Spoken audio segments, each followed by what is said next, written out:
तेज प्रताप यादव बिहार की हसनपुर विधानसभा सीट से विधायक, पूर्व स्वास्थ्य मंत्री, पूर्व पर्यावरण मंत्री, लेकिन परिचय इतने भर से पूरा नहीं होता। तेज प्रताप यादव बिहार के पूर्व मुख्यमंत्रियों लालू प्रसाद यादव और राबड़ी देवी के ज्येष्ठ पुत्र हैं। समर्थकों के बीच तेजू भैया नाम से लोकप्रिय हैं। सोशल मीडिया पर नित नए अवतार में दिखते रहते हैं, चर्चा में बने रहते हैं। तेज प्रताप कभी कृष्ण भक्ति में लीन तो कभी पायलट के भेष में पाकिस्तान को चुनौती देते नजर आते हैं। लेकिन चुनावी साल में तेज प्रताप यादव के फेसबुक अकाउंट से किए गए एक पोस्ट ने ऐसा बम फोड़ा है जिसने न केवल लालू परिवार, राजद पार्टी, बल्कि बिहार की राजनीति में भी उथल पुथल मचा दी है। ये पोस्ट किसने किया, ये जांच का विषय है। कोई कह रहा है हैक हुआ तो कोई कुछ और बता रहा है। जांच अभी शुरू नहीं हुई है, लेकिन कार्रवाई हो गई है। तेजू भैया को पार्टी और परिवार से बाहर का रास्ता दिखा दिया गया है। समर्थक पूछ रहे हैं, क्या प्यार को कबूलना गुनाह है? जो तेजू भैया के साथ ये हुआ। विरोधी आरोप लगा रहे हैं, जब 12 साल से रिश्ते में थे तो फिर एक लड़की की जिंदगी क्यों बर्बाद की? क्या इसके लिए लालू परिवार जिम्मेदार नहीं है? ऐश्वर्या राय के साथ जो कुछ हुआ उसका जिम्मेदार कौन है? जब ऐश्वर्या राय को घर से निकाला गया तब कोई कार्रवाई क्यों नहीं हुई? और अब जो कार्रवाई हुई है वो वाकई लोक मूल्यों की अवहेलना की वजह से है या फिर चुनाव से ठीक पहले हुए इस विस्फोट को छींटे मारकर बुझाने की कोशिश? इन सब के बारे में विस्तार से बात करेंगे खबरगांव समाचार के इस एपिसोड में। नमस्कार, मेरा नाम है भूपेंद्र सोनी और आप देखना शुरू कर चुके हैं हमारा डेली बुलेटिन खबरगांव समाचार। आरजेडी सुप्रीमो लालू प्रसाद यादव के बड़े बेटे और बिहार सरकार में मंत्री रह चुके तेज प्रताप यादव ने 24 मई 2025 को अपने फेसबुक अकाउंट से एक पोस्ट शेयर की। इसमें लिखा था, मैं तेज प्रताप यादव और मेरे साथ इस तस्वीर में जो दिख रही हैं उनका नाम अनुष्का यादव है। हम दोनों पिछले 12 सालों से एक दूसरे को जानते हैं और प्यार भी करते हैं। हम लोग पिछले 12 सालों से एक रिलेशनशिप में रह रहे हैं। मैं बहुत दिनों से आप लोगों से ये बात कहना चाहता था, पर समझ नहीं आ रहा था कैसे कहूँ। इसलिए आज इस पोस्ट के माध्यम से अपने दिल की बात आप सबके बीच रख रहा हूँ। आशा करता हूँ आप लोग मेरी बातों को समझेंगे। इस पोस्ट के साथ अनुष्का यादव के साथ उनकी एक तस्वीर भी थी। ये पोस्ट जल्दी ही वायरल हो गई। हालांकि कुछ घंटों बाद ही ये पोस्ट डिलीट कर दी गई। कुछ देर बाद दोबारा वही पोस्ट शेयर हुई, फिर उसे भी हटा लिया गया। अगला पोस्ट एक्स यानी जिसे अब ट्विटर कहा जाता है वहां आया। 24 मई को देर रात तेज प्रताप ने दावा किया कि उनका फेसबुक अकाउंट हैक हो गया था। उन्होंने लिखा, मेरे सोशल मीडिया प्लेटफॉर्म को हैक और मेरी तस्वीरों को गलत तरीके से एडिट कर मुझे और मेरे परिवार वालों को परेशान और बदनाम किया जा रहा है। मैं अपने शुभचिंतकों और फॉलोअर्स से अपील करता हूं कि वे सतर्क रहें और किसी भी अफवाह पर ध्यान ना दें। तेज प्रताप ने यह भी कहा कि ये उनके और उनके परिवार को बदनाम करने की साजिश है। हालांकि इस दावे का कोई ठोस सबूत ना आया और ना ही किसी के खिलाफ कोई शिकायत दी गई। इन सबके बीच सोशल मीडिया पर तमाम तस्वीरें और वीडियोस वायरल होने लगे, जिसमें दोनों के बीच शादी के भी दावे किए गए। हालांकि ये पुष्ट नहीं है। तेज प्रताप ने डैमेज कंट्रोल के लिए अकाउंट हैक होने का हवाला दिया, लेकिन सफाई देने की ये कोशिश धरी की धरी रह गई और अगले दिन राजद अध्यक्ष लालू प्रसाद यादव ने एक बयान जारी कर तेज प्रताप को पार्टी और परिवार से बाहर कर दिया। लालू प्रसाद यादव ने लिखा, निजी जीवन में नैतिक मूल्यों की अवहेलना करना हमारे सामाजिक न्याय के लिए सामूहिक संघर्ष को कमजोर करता है। ज्येष्ठ पुत्र की गतिविधि, लोक आचरण तथा गैर जिम्मेदाराना व्यवहार हमारे पारिवारिक मूल्यों और संस्कारों के अनुरूप नहीं है। अतएव उपरोक्त परिस्थितियों के चलते उसे पार्टी और परिवार से दूर करता हूं। अब से पार्टी और परिवार में उसकी किसी भी प्रकार की कोई भूमिका नहीं रहेगी। लालू प्रसाद यादव ने भले ही तेज प्रताप को पार्टी और परिवार से बाहर करने की घोषणा कर दी, लेकिन सवालों से उनका पीछा नहीं छूटा। विपक्षी दलों ने हमला बोल दिया। तेज प्रताप यादव का यह पोस्ट ऐसे समय में आया है जब विधानसभा चुनाव में कुछ ही महीने का समय बचा है। उनकी पोस्ट ने पार्टी और उनके परिवार की छवि को नुकसान पहुंचाया, खासकर क्योंकि वो अभी भी ऐश्वर्या राय से कानूनी तौर पर विवाहित हैं और तलाक का मामला कोर्ट में लंबित है। इसने नैतिक और कानूनी सवाल खड़े किए। तेज प्रताप और ऐश्वर्या राय की शादी 7 साल पहले 2018 में हुई थी। ऐश्वर्या राय बिहार के पूर्व मुख्यमंत्री दरोगा राय की पोती और पूर्व मंत्री चंद्रिका राय की बेटी हैं। इस शादी को दो प्रभावशाली राजनीतिक परिवारों के बीच गठबंधन के रूप में देखा गया था। हालांकि यह शादी ज्यादा दिन तक चली नहीं। शादी के महज 6 महीने बाद तेज प्रताप ने पटना की फैमिली कोर्ट में तलाक की अर्जी दाखिल कर दी। तेज प्रताप ने परिवार के दबाव में शादी की बात कही, जबकि ऐश्वर्या ने तेज प्रताप और उनके परिवार पर गंभीर आरोप लगाए।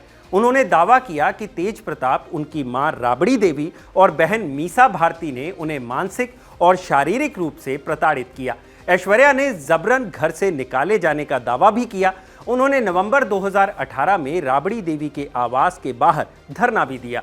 बाद में वो अपने पिता के घर चली गई और अब भी वहीं रहती हैं। तलाक का मामला अभी भी फैमिली कोर्ट में लंबित है, यानी अब भी दोनों कानूनी तौर पर पति पत्नी हैं। और ऐसे में किसी अन्य महिला के साथ रिलेशनशिप ना केवल कानूनी बल्कि सामाजिक और राजनीतिक तौर पर भी नुकसान पहुंचा सकता है।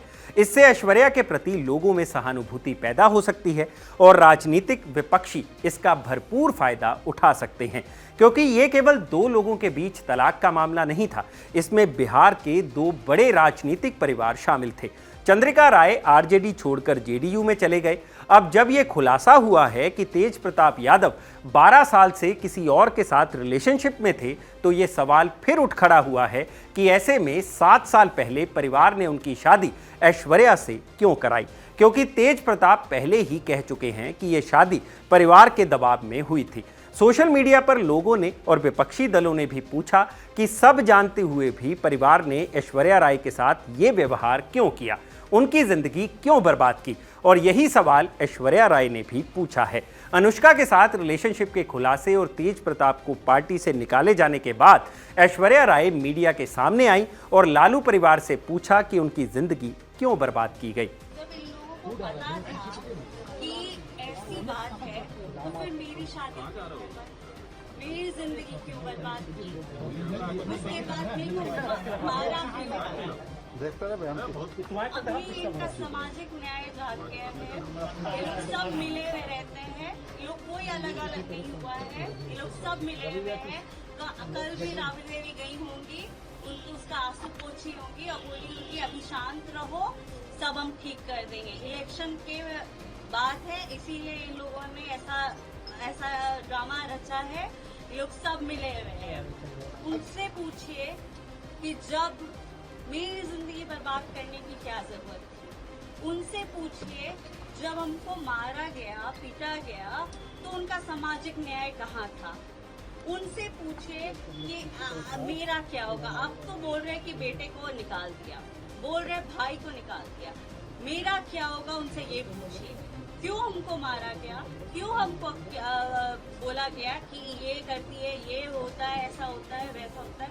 उनसे सवाल पूछे कि मेरा क्या होगा। ऐश्वर्या राय ने आरोप लगाया कि भले ही लालू यादव ने तेज प्रताप को पार्टी और परिवार से निकालने का ऐलान कर दिया हो, लेकिन सब मिले हुए हैं। ये फैसला चुनाव की वजह से किया गया है। उन्होंने सवाल उठाया कि जब उनके साथ अन्याय हुआ तब नैतिक मूल्य और सामाजिक न्याय की बात क्यों नहीं की गई। केंद्रीय मंत्री जीतन राम मांझी ने कहा, दरोगा बाबू की पोती ऐश्वर्या के साथ जो लालू परिवार ने किया है, उसका बदला आने वाले चुनाव में बिहार की हर महिला लेकर रहेगी। तेज प्रताप जब किसी के साथ रिलेशनशिप में थे, तो फिर किसी लड़की की जिंदगी बर्बाद करने का अधिकार लालू परिवार को किसने दिया। जीतन राम मांझी ने एक दूसरे ट्वीट में कहा, मर्यादा और संस्कार की बात करने वाले लालू जी, जब राबड़ी देवी ने ऐश्वर्या को बेरहमी से मारकर घर से निकाल दिया था, तो उस वक्त आपके संस्कार क्यों नहीं जागे। ऐश्वर्या को मारकर घर से बाहर निकालने वालों को आप परिवार से अलग कर देते, पार्टी से निष्कासित करने का आदेश जारी कर देते, तब ना आपकी मर्यादा और संस्कार की बात मानी जाती। इसी तरह से बीजेपी, जेडीयू और अन्य पार्टियों के नेताओं ने भी लालू परिवार पर निशाना साधा। तेज प्रताप यादव माननीय लालू प्रसाद जी के सुपुत्र हैं और अनुशासनहीनता उन्होंने पहली बार नहीं किया, लेकिन ये चुनावी समर जब आने वाला है तो माननीय लालू प्रसाद जी को दरोगा प्रसाद राय, जो इस राज्य के पूर्व मुख्यमंत्री रहे, जिनका सम्मान है, उनकी पोती जो मिरंडा हाउस में पढ़ी ऐश्वर्या राय, उसके साथ जब जुर्म हो रहा था तो इनका ट्वीट खामोश था। आज आप आईवास कर रहे हैं। तेज प्रताप यादव ने अगर गुनाह किया है और पार्टी के आप राष्ट्रीय अध्यक्ष हैं, विधानमंडल के नेता तेजस्वी यादव हैं, तो तेजस्वी यादव विधानसभा के अध्यक्ष को लिखिए कि इनकी सदस्यता को निरस्त किया जाए, नहीं तो यह माना जाएगा कि आप पूरे तौर पर मामले का केवल ये राजनीति में चूहा बिल्ली का खेल खेल रहे हैं। वहीं दूसरी तरफ बिहार विधानसभा में नेता विपक्ष और तेज प्रताप यादव के छोटे भाई तेजस्वी यादव ने पिता के फैसले से पूरी तरह से सहमति जताई। उन्होंने कहा कि बड़े भाई वयस्क हैं और अपने फैसले लेने के लिए पूर्ण रूप से स्वतंत्र हैं। जहाँ तक मेरी बात है, हमें ये सब चीज़ें ना तो अच्छा लगता है ना बर्दाश्त हम करते हैं। दूसरी बात, हम अपना काम कर रहे हैं, बिहार के प्रति हम समर्पित हैं और हम जनता के दुख सुख में हम भाग ले रहे हैं, जनता के मुद्दे को उठा रहे हैं। हम नेता विरोधी दल हैं। जहाँ तक मेरे बड़े भाई की बात है, राजनीतिक जीवन में निजी जीवन भी अलग होता है। तो निजी जीवन के फैसले और निर्णय, क्योंकि वो अडल्ट हैं, बड़े हैं, उनको अधिकार है, वो अपना निर्णय, क्या उनका सही होगा क्या नुकसान होगा, ये अपना निर्णय वो खुद लें। और राष्ट्रीय अध्यक्ष जी दल के नेता हैं, उन्होंने अपने ट्वीट के माध्यम से स्पष्ट कर दिया, जो उनकी भावनाएं थी उन्होंने स्पष्ट कर दिया है। तो अब जो है राष्ट्रीय अध्यक्ष जी ने कहा है और हमने अपनी भावनाओं को भी आप लोगों के सामने रखा है, वो निर्णय लें, क्या उनके लिए सही है क्या गलत है, लेकिन हम ऐसी चीज़ों को पसंद नहीं करते हैं और ना बर्दाश्त हम कर सकते हैं। बिहार चुनाव में अब ज्यादा दिन नहीं बचे हैं और ये मसला चुनाव में मुद्दा न बने, इसकी कोई वजह फिलहाल दिखाई नहीं देती है। जाहिर सी बात है, महिलाओं में ऐश्वर्या को लेकर सहानुभूति पैदा हो सकती है, जो राजद के उत्तराधिकारी और मुख्यमंत्री पद के संभावित उम्मीदवार तेजस्वी यादव की उम्मीदों पर भी पानी फेर सकती है। यही वजह है कि लालू परिवार ने फिलहाल तेज प्रताप यादव से दूरी बनाकर डैमेज कंट्रोल की कोशिश की है। इस पर जनता कितना भरोसा कर पाती है, ये तो आने वाला वक्त ही बताएगा। इस विषय पर आपकी क्या राय है, हमें कमेंट बॉक्स में जरूर बताएं। अब बढ़ते हैं अगली खबर की तरफ, जो आई है गुजरात से। प्रधानमंत्री नरेंद्र मोदी गुजरात में हैं। अपने 2 दिन के दौरे पर प्रधानमंत्री 82,000 करोड़ रुपए के विकास कार्यों का लोकार्पण करेंगे, लेकिन इससे पहले उन्होंने वडोदरा में रोड शो किया, जिसे संदूर सम्मान यात्रा का नाम दिया गया। इस रोड शो के दौरान कर्नल सोफिया कुरैशी का परिवार भी पीएम मोदी के साथ था। उनके परिवार में उनके माता पिता, भाई संजय कुरैशी और जुड़वा बहन शाइना सुनसारा शामिल थी। प्रधानमंत्री से मुलाकात पर उन्होंने क्या कहा, सुनिए। ये भी एक बहुत बड़ी बात होती है। टेररिज्म के अगेंस्ट में कुछ हमारी कंट्री कर रही है और मेरी सिस्टर उसकी ब्रीफिंग कर रही है, अच्छा लगता है। तो हमारी गवर्नमेंट ने, मोदी जी ने जो स्टेप लिया टेररिज्म के अगेंस्ट में, वो बहुत ही ज़्यादा जो है तारीफ के काबिल है। और हमारा डिफेंस सिस्टम जो पहले से ही बहुत ही ज़्यादा स्ट्रॉन्ग है और वर्ल्ड में रिकग्नाइज्ड है। जैसे कि मैंने कहा कि हमारे जो कैप्टन विक्रम बत्रा है, जिनको परवीन चक्र मिला है, उनकी कुछ लाइनें ये सारे तिरंगा को देख के याद आता है। उन्होंने कहा था, इधर I will come back after hosting the flag और I will come back draped in it, but surely I will come back. Vadodara road show के बाद पीएम मोदी दाहोद पहुंचे, जहां उन्होंने मेक इन इंडिया पहल के तहत 21,000 करोड़ रुपए की लागत से निर्मित locomotive manufacturing shop rolling stock workshop का उद्घाटन किया था। इस रेल कारखाने से अगले 10 सालों में 1200 इंजन बनाए जाएंगे। ये परियोजना पीपीपी मॉडल पर आधारित है। पीएम मोदी ने कहा कि गुजरात में पूरा रेल नेटवर्क अब 100% विद्युतीकृत हो गया है। इसके अलावा पीएम मोदी ने 233 करोड़ रुपए की लागत वाली अन्य योजनाओं का उद्घाटन भी किया। पीएम मोदी ने ऑपरेशन सिंदूर की सफलता की प्रशंसा करते हुए कहा कि पूरी दुनिया ने भारतीय सेना का पराक्रम देखा है। पाकिस्तान के हमले का जवाब हमने इतनी ताकत से दिया कि उनके सारे एयरबेस आज भी आईसीयू में पड़े हैं, आज भी आईसीयू में पड़े हैं। और तब जाकर के पाकिस्तान शरणागति के लिए मजबूर हो गया। पाकिस्तान को लगा बच नहीं सकते, भारत ने रौद्र रूप दिखा दिया है। और आखिरकार ये हमारी सेना का पराक्रम था, ये हमारी सेना का साहस था, ये हमारी सेना का सटीक ऑपरेशन था। कुछ ही घंटों में पाकिस्तान ने सफेद झंडा फहराना शुरू कर दिया। उन्होंने कहा कि हम गोली नहीं चलाना चाहते। हमने कहा हम तो पहले भी कह देते थे भाई, हमने तो पहले ही कहा था।